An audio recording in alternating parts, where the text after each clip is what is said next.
तो विद्यार्थी मित्रों प्रकरण 6 ધોરણ 9 પ્રકરણ 6 રેખાઓ અને ખૂણાઓ। તો રેખા અને ખૂણાની અંદર સૌથી પહેલાં આપણે એમાં આવતી વ્યાખ્યાઓ, એમાં આવતા શબ્દો, એની આપણે અહીંયા સમજૂતી મેળવવી પડશે। તો સૌથી પહેલાં આપણી પાસે અહીંયા શબ્દ છે રેખાખંડ। તો રેખાખંડ કોને કહેવાય? તો કે બે અંત્ય બિંદુઓવાળા રેખાના ભાગને રેખાખંડ કહેવામાં આવે છે। શું કહે છે? બે અંત્ય બિંદુ એટલે છેવાડાના બિંદુ, રેખાના ભાગને સમજો કે તમારી પાસે અહીંયા એક રેખા છે। તો આ જે રેખા, તો કે રેખા ઉપર ઓછામાં ઓછા કેટલા બિંદુ હોય? તો કે 3 બિંદુઓ હોય, બરાબર। તો આ ઘણા બધા બિંદુઓ રેખા ઉપર આવેલા હોય છે। તો કે બે અંત્ય બિંદુવાળા રેખાના ભાગને, તો સમજો કે આપણી પાસે બે અંત્ય બિંદુ એટલે એક આ બિંદુ અને એક આ બિંદુ લઈએ આપણે, તો આટલો જે ભાગ આપણી પાસે, તે ભાગને શું કહેવાય? રેખાખંડ કહેવામાં આવે છે। શું કહેવામાં આવે છે? અને રેખાખંડ કહેવામાં આવે છે, એટલે કે રેખાનો ટુકડો, રેખાનો ભાગ, બરાબર। એવી જ રીતે કિરણ, જેમ રેખાખંડના કેટલા અંત્ય બિંદુ છે? તો કે બે અંત્ય બિંદુ છે। એવી જ રીતે કિરણ, તો કે કિરણમાં એક જ અંત્ય બિંદુ ધરાવતા રેખાના ભાગને, સમજો કે આપણી પાસે આ એક રેખા છે, બરાબર। હવે એક જ અંત્ય બિંદુ ધરાવતા રેખાનો ભાગ, મતલબ કે આપણી પાસે અહીંયા તો ઘણા બિંદુ હોય, તો કે અહીંથી એક જ તરફ તમે જાઓ આ બાજુ, આ એક જ અંત્ય બિંદુથી શરૂઆત કરો અને તેની આ તરફ તમે જાઓ, સમજો કે આ રીતે આપણી પાસે, તો આ જે છે શું છે? કિરણ છે। એક જ અંત્ય બિંદુ ધરાવતો રેખાનો આ એક ભાગ છે, એક જ અંત્ય બિંદુ ધરાવતો આ કોણ છે? તો કે રેખાનો એક ભાગ છે, જેને આપણે શું કહીએ છીએ? કિરણ તરીકે ઓળખવામાં આવે છે। આટલો જે ભાગ છે, બરાબર, આજે તીરની નિશાની બતાવી એ શું સૂચવે? કે એની એક છેડો અનંત સુધી જાય છે અને એક છેડો એક જ બિંદુ ધરાવે। મતલબ કે કિરણ કેટલા અંત્ય બિંદુ ધરાવે? તો કે કિરણ એક જ અંત્ય બિંદુ ધરાવે, આ યાદ રાખવાનું। રેખાખંડ કેટલા અંત્ય બિંદુ ધરાવે? તો કે રેખાખંડ બે અંત્ય બિંદુ ધરાવે છે। એવી જ રીતે આવે સમરેખ બિંદુઓ। તો સમરેખ એટલે શું? સમ એટલે સરખા, એક જ રેખા પર આવેલા 3 કે 3થી વધારે બિંદુઓને સમરેખ બિંદુ કહેવામાં આવે છે। અથવા બીજી રીતે, જો 3 કે તેથી વધારે બિંદુઓ એક જ રેખા પર આવેલા હોય તો તે બિંદુઓને સમરેખ બિંદુ કહે છે। શું કીધું? જો 3 કે તેથી વધારે બિંદુઓ એક જ રેખા પર આવેલા હોય તો તે બિંદુઓને સમરેખ બિંદુ કહેવામાં આવે છે, બરાબર। અથવા બીજી રીતે કહીએ તો, એક જ રેખા ઉપર આવેલા 3 કે તેથી વધારે બિંદુઓને સમરેખ બિંદુ કહેવામાં આવે। એટલે આપણી પાસે આ એક રેખા છે, બરાબર। આપણે જાણીએ કે રેખા ઉપર ઓછામાં ઓછા કેટલા બિંદુ હોય? તો કે 2 બિંદુ હોય। દરેક રેખા ઉપર ઓછામાં ઓછા કેટલા બિંદુ હોય? તો કે 2 બિંદુ હોય। અથવા 2 બિંદુમાંથી કેટલી રેખા પસાર થાય? તો 2 બિંદુમાંથી એક અને માત્ર એક રેખા પસાર થાય। આવું આપણે 5મા ચેપ્ટરમાં ભણી ગયા, બરાબર। એટલે 2 બિંદુઓ હોય એ તો સમરેખ કહેવાય જ, 2 બિંદુઓ તો સમરેખ હોય ને હોય જ। એટલે સમરેખની જ્યારે વાત કરતા હોઈએ ત્યારે કેટલા બિંદુઓની વાત કરી? મિનિમમ 3 કે તેથી વધારે, એટલે 1, 2 અને આ 3 બિંદુઓની વાત કરી। 4 બિંદુ લો, 5 બિંદુ લો, બરાબર। તો આજે A, B, C, D, E, તો આજે 5 બિંદુઓ છે, એ 5 બિંદુઓ કેવા બિંદુઓ કહેવાય? તો કે સમરેખ બિંદુઓ કહેવામાં આવે છે। આ બિંદુઓને કેવા બિંદુઓ કહેવામાં આવે છે? અહીંયા સમરેખ બિંદુઓ કહેવામાં આવે છે। હવે અસમરેખ, તો કે જે સમરેખ નથી તેવા બિંદુઓને શું કહેવાય? અસમરેખ બિંદુ કહેવાય। મતલબ કે સમરેખ ન હોય એવા બિંદુઓને અસમરેખ બિંદુ કહેવાય। આપણી પાસે એક રેખા દોરી અહીંયા, બરાબર। આની ઉપર અહીંયા A, B, C છે, અહીંયા ક્યાંક બિંદુ D છે, અહીંયા ક્યાંક બિંદુ E છે, તો આ જે એ બી ઈ અસમરેખ થાય, પણ આ એ બી ઈ એ પણ અસમરેખ થાય, બી ડી સી એ પણ અસમરેખ થાય, એ ડી સી એ પણ અસમરેખ થાય, બરાબર. તો એ બિંદુઓ છે એ તમામ બિંદુઓ કેવા છે? તો કે અસમરેખ બિંદુઓ છે. એ બિંદુઓ કેવા છે? અહીંયા અસમરેખ બિંદુઓ છે. તો અસમરેખ બિંદુઓની વાત કરીએ આપણે. હવે જે વાત છે અહીંયા ખૂણા. તો ખૂણો એટલે શું? તો કે ખૂણો કે જ્યારે સામાન્ય અંત્ય બિંદુવાળા બે કિરણોનો ઉદ્ભવ થાય. શું કીધું? સામાન્ય અંત્ય બિંદુવાળા. એટલે આપણી પાસે એક જ અંત્ય બિંદુ હોય અને ત્યાંથી બે કિરણોનો ઉદ્ભવ થતો હોય. આ એક કિરણ અને આ બીજું કિરણ. આ બે કિરણોનો ઉદ્ભવ થાય ત્યારે તે શું બને છે? તો કે ખૂણો બને છે. એટલે આ જે બન્યો એ શું બન્યો આપણી પાસે? અહીંયા ખૂણો બન્યો. અહીંયા ઓ એ કિરણ છે, અહીંયા ઓ બી કિરણ છે. તો કે જ્યારે સામાન્ય અંત્ય બિંદુવાળા બે કિરણોનો ઉદ્ભવ થાય ત્યારે તે શું બને છે? ખૂણા બને છે. ત્યારે તે શું બનશે? અહીંયા ખૂણા બને છે. બરાબર. એટલે આ કોની વાત કરીએ આપણે? ખૂણાની વાત કરી. એટલે ખૂણા એ શું થયા? તો કે એક જ ઉદ્ભવ બિંદુવાળા સમરેખ ન હોય તેવા બે કિરણોના યોગને ખૂણો કહેવામાં આવે છે. એવું પણ આપણે કહી શકીએ. એક જ ઉદ્ભવ બિંદુવાળા સમરેખ ન હોય તેવા બે કિરણોના યોગને ખૂણો કહેવામાં આવે છે. એ પણ કહી શકીએ અથવા આવું પણ કહી શકીએ કે જ્યારે સામાન્ય અંત્ય બિંદુવાળા બે કિરણોનો ઉદ્ભવ થાય ત્યારે તે ખૂણો બને છે. ત્યાર પછી વાત છે ભુજ. તો ભુજ કોને કહેવાશે? તો કે ખૂણો બનાવતી બાજુઓને ભુજ કહેવાય. આપણે જે અહીંયા વાત કરીએ અહીંયા કે આપણી પાસે આ જે ખૂણા બન્યા અહીંયા આ શું છે? અહીંયા ઓ એ કિરણ છે અને અહીંયા ઓ બી કિરણ છે. તો અહીંયા ભુજ કોને કહેવાય? તો કે કિરણ ઓ એને ભુજ કહેવાય. કોને? અહીંયા આપણી પાસે જે કિરણ ઓ એ ને શું કહેવાશે? તો કે ભુજ કહેવાય. એવી જ રીતે કિરણ ઓબીને પણ શું કહેવાય? ભુજ કહેવામાં આવે છે. એટલે આ કિરણ ઓએ પણ ભુજ છે અને કિરણ ઓબી પણ શું છે? ભુજ છે. તો ભુજની વ્યાખ્યા શું થઈ? ખૂણો બનાવતી બાજુઓને ભુજ કહે છે.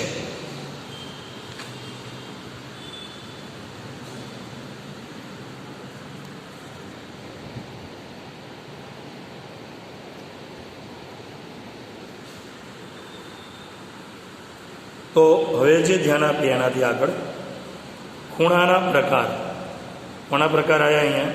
ખૂણાના પ્રકાર. તો ખૂણાના પ્રકાર કેટલા? તો લઘુકોણ, કાટકોણ, ગુરુકોણ એ એના મુખ્ય પ્રકાર છે. તો અહીંયા જે વાત કરીએ પહેલું છે લઘુકોણ.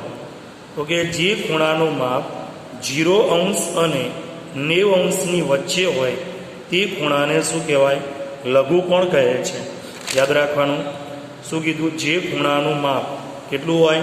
0° અને 90° વચ્ચે હોય તે ખૂણાને શું કહેવાય?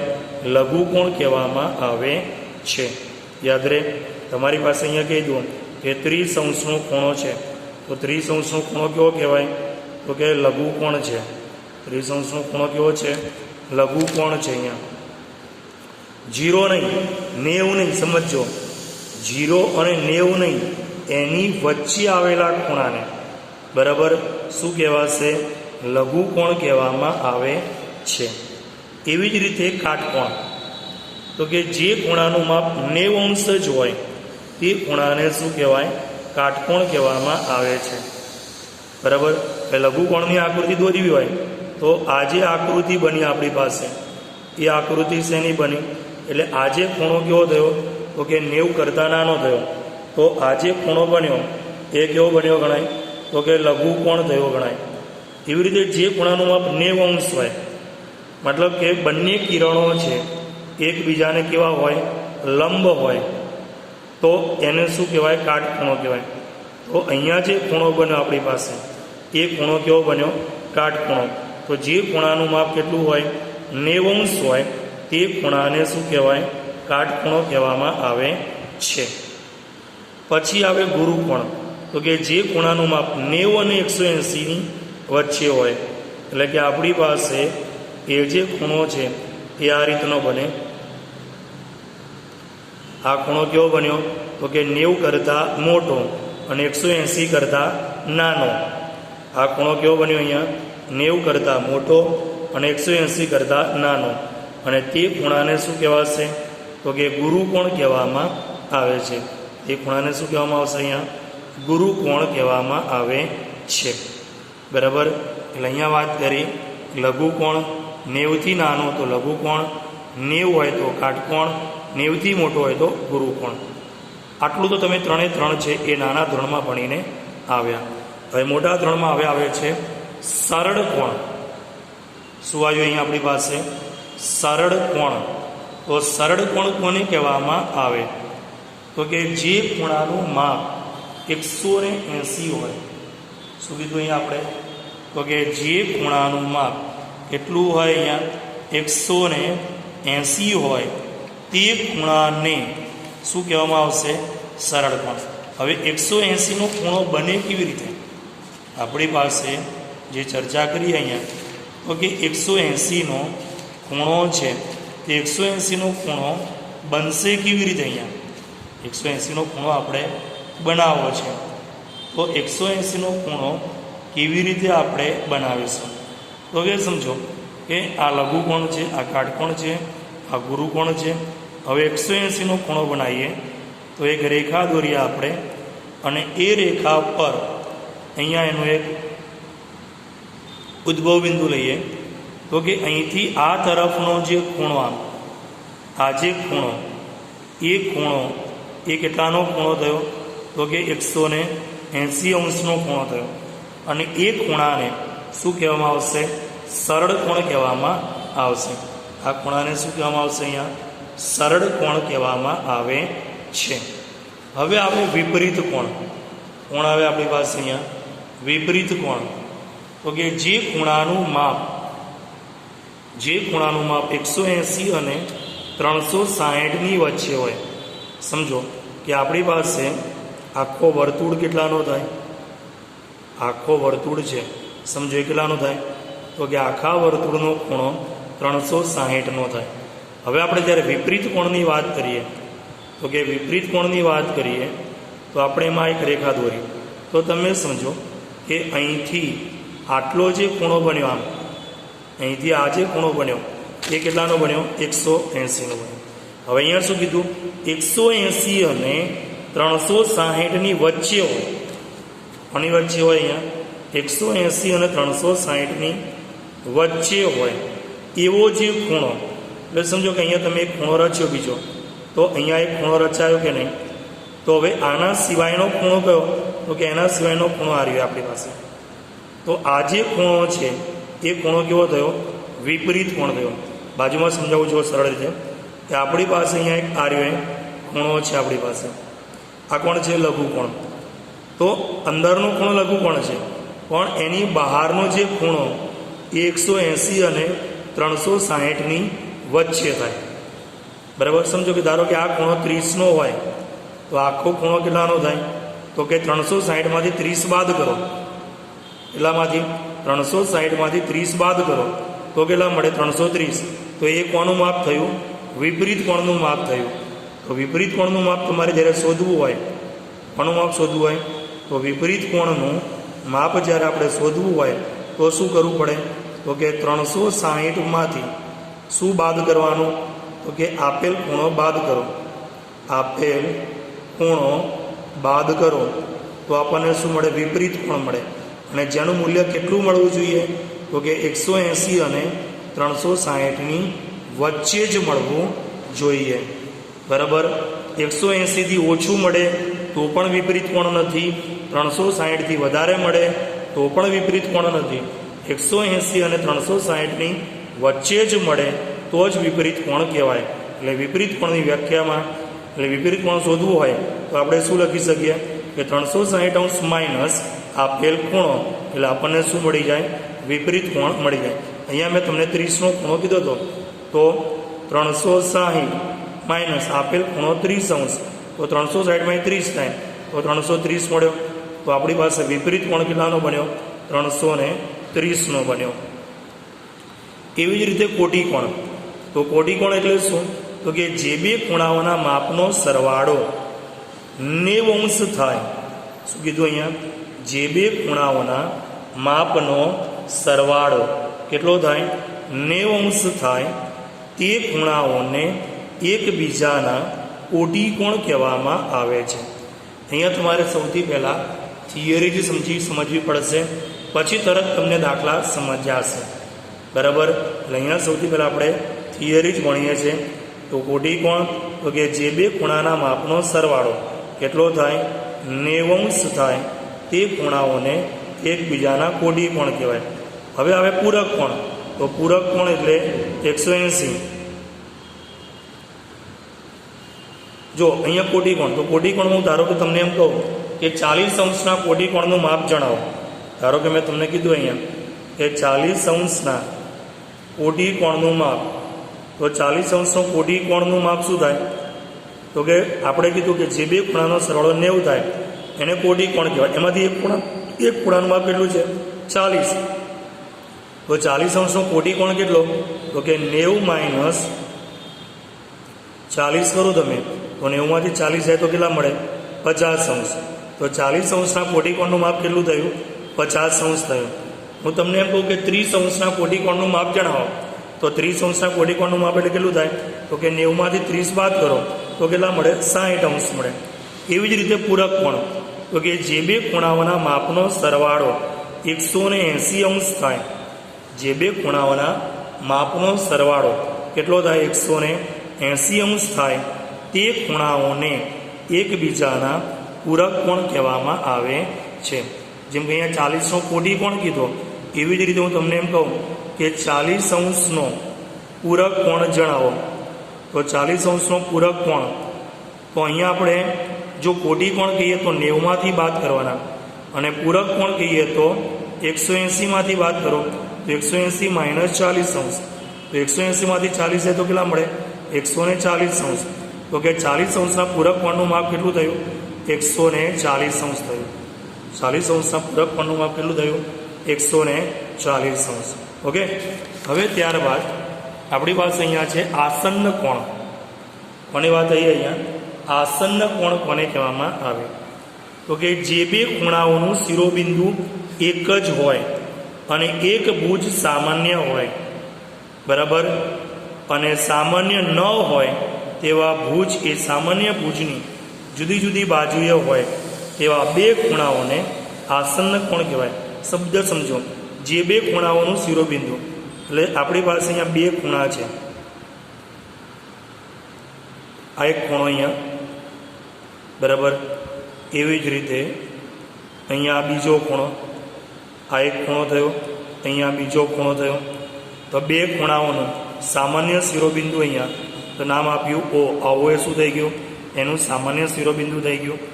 એક જ ભુજ હોય તો એક જ ભુજ સામાન્ય હોય તો આ ઓ એ શું છે? તો કે અહીંયા આપણી પાસે બી અને અહીંયા છે સી. તો કે એ ઓ બી અને એ ઓ સીનું એક સામાન્ય ભુજ કયું થયું? ઓ એ, બરાબર. અને એ ભુજની જુદી જુદી બાજુએ હોય તેવા બે ખૂણા. તો આ જે ભુજ એની જુદી બાજુ એટલે કે આ બાજુ અને આ બાજુ બે અલગ અલગ ખૂણા, અહીંયા એક્સ અને આ વાય.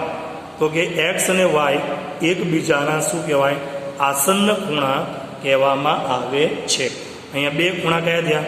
એ ઓ બી ખૂણો અને ખૂણો એ ઓ સી. કયા બે ખૂણા થયા? તો કે ખૂણો એ ઓ બી અને આ ખૂણાની નિશાની છે ખૂણો એ ઓ સી. એ શું છે? તો કે એ આસન્ન કોણની જોડ છે. એટલે આસન્ન કોણ છે. એવા કોણ છે? એક જ આસન ઉપર આવેલા, આપણે દેશી ભાષામાં કહીએ તો કે એક જ આસન ઉપર આવેલા અને એક જ સામાન્ય ભુજ ધરાવતા બે ખૂણાઓને આસન્ન કોણ કહેવામાં આવે છે. એવું પણ આપણે એને કહી શકીએ. એટલે અહીંયા કીધું બે ખૂણાઓનું શિરોબિંદુ એક જ હોય અને એક જ ભુજ સામાન્ય હોય એવા, અને સામાન્ય ન હોય એવા ભુજ એ સામાન્ય ભુજની જુદી જુદી બાજુએ હોય એવા ખૂણાઓને શું કહેવાય? આસન્ન કોણ કહેવામાં આવે છે. તો આ શું થઈ ગયું આપણી પાસે? આસન્ન કોણ થઈ ગયા. બરાબર, આ બી આસન્ન કોણ છે. એવી જ રીતે આને પણ આસન્ન કોણ કહેવાય. સમજો કે તમારી પાસે આ રીતે હોય, આ એક ખૂણો છે, એમાં એક જ શિરોબિંદુ ધરાવતા આ બીજા બે ખૂણા બન્યા. અહીંયા છે ઓ એ, અહીંયા છે બી, અહીંયા છે સી. તો આ પણ એક ખૂણો બન્યો, આ પણ એક ખૂણો બન્યો આપણી પાસે. બરાબર, અહીંયા એક્સ અને આ વાય. તો આ જે છે એઓ બી અને એઓ સી એ પણ એ શું કહેવાય? આસન્ન ખૂણા કહેવામાં આવે છે. અહીંયા પણ આ છે એઓ બી અને એઓ સી એ પણ શું છે? આસન્ન ખૂણા છે. બરાબર, આ ગુરુકોણમાં કીધા, આ સરળ કોણમાં કીધા. આ શેમાં કીધા આપણે? સરળ કોણમાં થયા, આ ગુરુકોણમાં થયા. બરાબર, એવી જ રીતે કાટકોણમાં બી હોઈ શકે. આ કાટકોણો છે આપણી પાસે. બરાબર, અને એમાં એક સામાન્ય ભુજ આપણે કીધું અહીંયા. તો એમાં પણ આપણી પાસે અહીંયા બે ખૂણા થયા.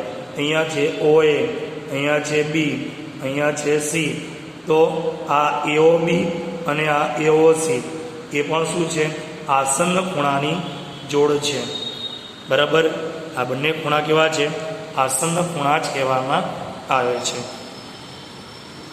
હવે આવે રૈખિક જોડના ખૂણા. શેના ખૂણા આવે? રૈખિક જોડ.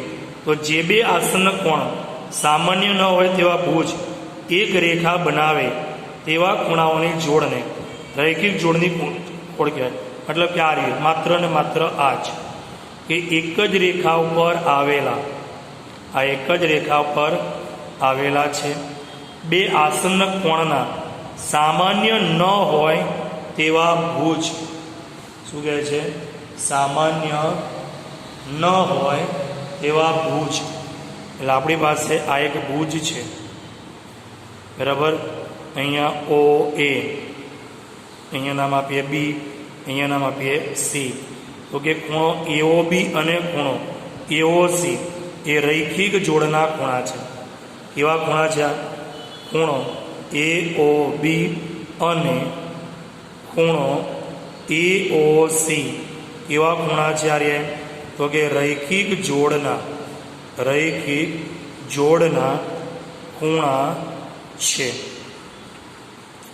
જ્યારે આ જે ખૂણા છે ખૂણો એઓ બી અને ખૂણો એઓ સી આ એક જ રેખા ઉપર નથી. જ્યારે આ બંને ખૂણા કેવા છે? એક જ રેખા ઉપર આવેલા છે. એટલે આ રૈખિક જોડ નથી, આ પણ રૈખિક જોડ નથી. આ એક કોણ છે? રૈખિક જોડના ખૂણા કહેવાય. અને આ એક જ રેખા ઉપર આવેલા છે. તો સમજો કે આ જે ખૂણો બન્યો આખો એ કેવો છે? સરળ કોણ છે. તો સરળ કોણનું માપ કેટલું હોય? 180. તો એનો મતલબ શું થયો અહીંયા? તો કે માટે ખૂણો એઓ બી અને ખૂણો એઓ સી એનો તમે સરવાળો કરો તો એ સરવાળો કેટલો થાય? 180 અંશ થાય. મતલબ કે રૈખિક જોડના ખૂણા છે એ કેવા હોય? પૂરક હોય. આ યાદ રાખજો કે રૈખિક જોડના ખૂણા, તો રૈખિક જોડના ખૂણા કેવા છે અહીંયા? તો કે પૂરક છે. મતલબ કે એ બંનેનો સરવાળો કેટલો થાય? 180 અંશ થાય છે. યાદ રહે, રૈખિક જોડના ખૂણા કેવા હોય? પૂરક હોય છે. ત્યારબાદ છેલ્લે આવે અહીંયા અભિકોણ. તો કે સામાન્ય શિરોબિંદુ ધરાવતા બે ખૂણા. આપણી પાસે સામાન્ય શિરોબિંદુ તો આ એક છે. અહીંયા સામાન્ય શિરોબિંદુ ધરાવતા આ બે ખૂણાઓ. બરાબર, આપણી પાસે આ બે ખૂણાઓ છે. એનું સામાન્ય શિરોબિંદુ અહીંયા છે ઓ. બરાબર, આપણી પાસે એ ઓ બી ખૂણો અને સી ઓ ડી ખૂણો, ખૂણો એઓ બી અને ખૂણો સીઓ ડી.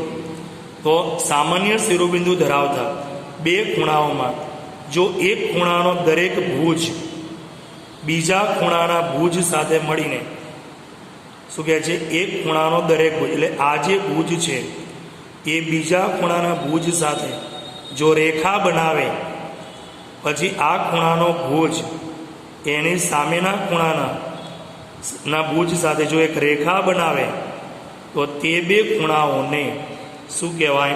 અભિકોણ કહેવામાં આવે છે. શું કહેવામાં આવે છે? અભિકોણ કહેવામાં આવે છે. અને અભિકોણમાં એ સામસામેના ખૂણા છે એ કેવા હોય? તો કે સરખા હોય. અહીંયા તમારી પાસે ખૂણો AOB અને ખૂણો DOC, બરાબર? આ કોણ છે? તો કે અભિકોણ છે. કોણ છે? આ રહ્યા અભિકોણ છે. એવી જ રીતે ખૂણો AOC અને ખૂણો BOD એ પણ કોણ છે? અહીંયા તો કે અભિકોણ છે. એ પણ કોણ છે? અભિકોણ છે. અને એ અભિકોણ જે છે, બરાબર, તો ખૂણો AOC પણ અભિકોણ કહેવાય, ખૂણો BOD, અને એ બંને ખૂણા કેવા હોય? સમાન. મતલબ કે AOB બરાબર ખૂણો DOC થાય, એ જ રીતે ખૂણો AOC બરાબર શું થાય? ખૂણો BOD થાય. મતલબ કે અભિકોણની જોડો છે એ જોડો કેવી હોય? સમાન હોય. અભિકોણની જોડો કેવી હોય? સામસામેના ખૂણા સમાન અને પાસપાસના ખૂણા પૂરક. સામસામે પૂરક કેમ? કારણ કે એક જ રેખા ઉપર છે એટલે પાસપાસના ખૂણા પૂરક, સામસામેના ખૂણા સરખા. અભિકોણમાં સામસામેના ખૂણા સરખા અને પાસપાસના ખૂણા કેવા હોય? પૂરક હોય. આ તમારે યાદ રાખવાનું રહેશે. આટલી થિયરી સમજ્યા પછી ના પીરિયડની અંદર આપણે દાખલા શરૂ કરીશું. હવે